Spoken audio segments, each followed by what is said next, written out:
kugendaho hari icyo Imana yavuganye nawe. Imvugo y'Imana ni ihame.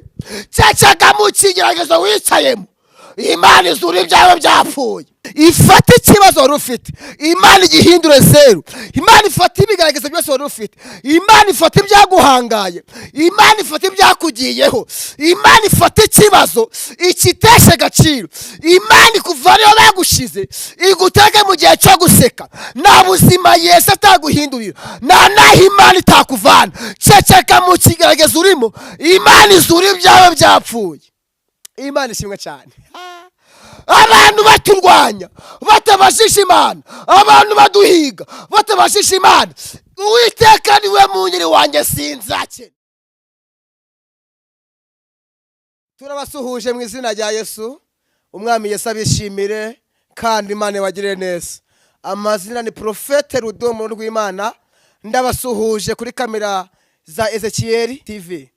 Imana ibahe umugisha. Rero ndabasuhuje mu izina rya Yesu. Amazina ni Profete Rudomo rw'Imana. Imana ibahe umugisha kandi Imana ibagirire neza. Mfite umunezero kuri uyu munsi kuko Profete Ezekiel yanumiye. Ndamusuhuje nawe Imana imuhe umugisha, ndetse yagize ubukwe bwiza, ibirori byiza.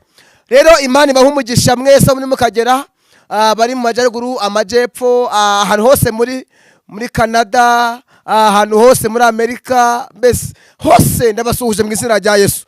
Rero Imana ibahe umugisha. Ijambo nzanye ravuga ngo aho baguteretse Imana ihakuvane, aho bagushize Imana igize ute ihakuvane, aho abantu bagushize, aho abantu bakurambitse, aho abantu bazi kutagera, aho abantu bazi kutakwicara, Yesu aze ahakuvane kandi Imana ikugirire neza.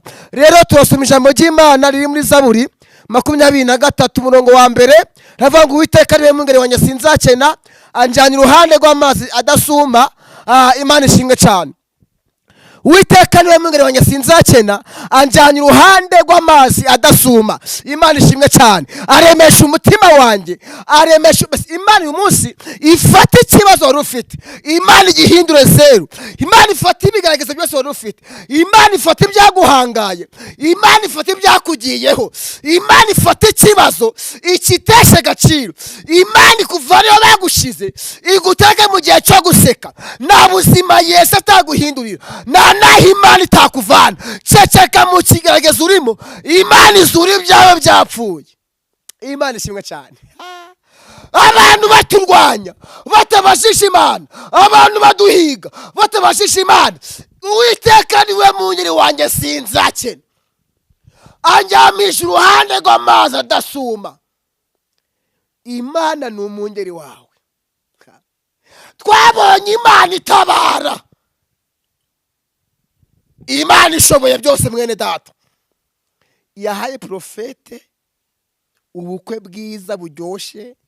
Ikibazo cyawe Yesu aragishoboye. N'abantu bahaguruka, n'abantu bakugendaho hari icyo Imana yavuganye nawe. Imvugo y'Imana ni ihame. Ceceka mu kigeragezo wicayemo, Imana izura ibyawe byapfuye. Ndabihamya kuri Imana. Imana yarambye ngo nzakwambika, nzakugaburira. Nta jambo Imana ivuga ngo rihere.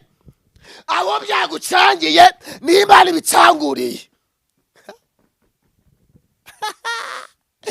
Aho abantu bazi kutakwicara, Yesu yahakwicaza.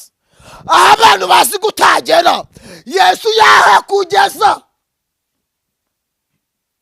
Nubwo turi mu bihe bigoye, ariko Yesu ari ku ngoma.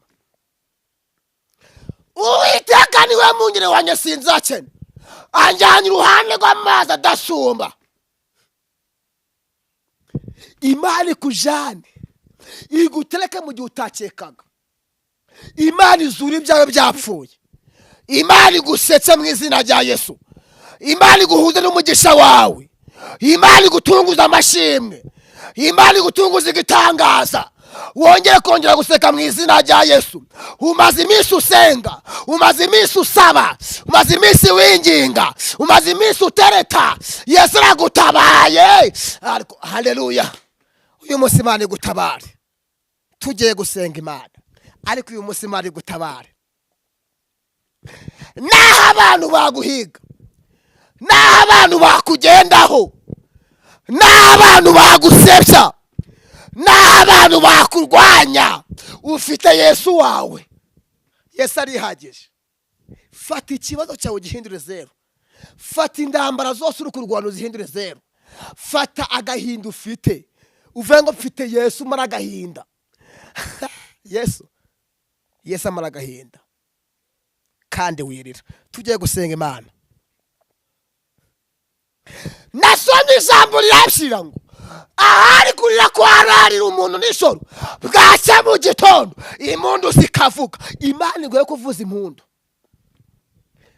Uyu munsi Imana ifata ikibazo wari ufite igihindure zero. Imana ikuvanaho bagushize. Wowe uri mu bitaro, wowe utameze neza, wowe urwaye, wowe ibyaye byahombye, wowe wabuze urubyaro, irakubwiye ngo ceceka mu kigeragezo urimo. Imana izura ibyawe byapfuye. Agaciro ni uguceceka mu ishuri urimo. Imana igutabare. Tujye gusenga Imana, ariko Imana iragutabaye. Ngaho rero zamura kwizera, zamura kwizera, zamura amavuta, zamura iyerekwa, zamura imbaraga zo tujye gusenga Imana. Tujye gusenga.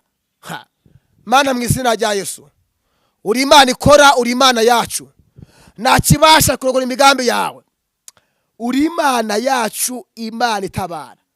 Watabaye pasiteri wanjye ndabibona, umuha ubukwe bwiza. Mana yanjye, ntago ujya ubesha, ntago ujya ubesha Mana, ntago ujya ubesha. Iyo usezeranye urasohoza, ntago ujya ubesha. Nawe Imana siyakubesha. Ngaho mwakije ijambo ry'Imana. Bifurije ibihe byiza, ishenihirwa, kuronka ibyishimo, ariko cyane ndabakunda. Kandi na profete ahari nawe ari kubyumva ndamukunda, because I love you. Imana ibahe umugisha. Amen.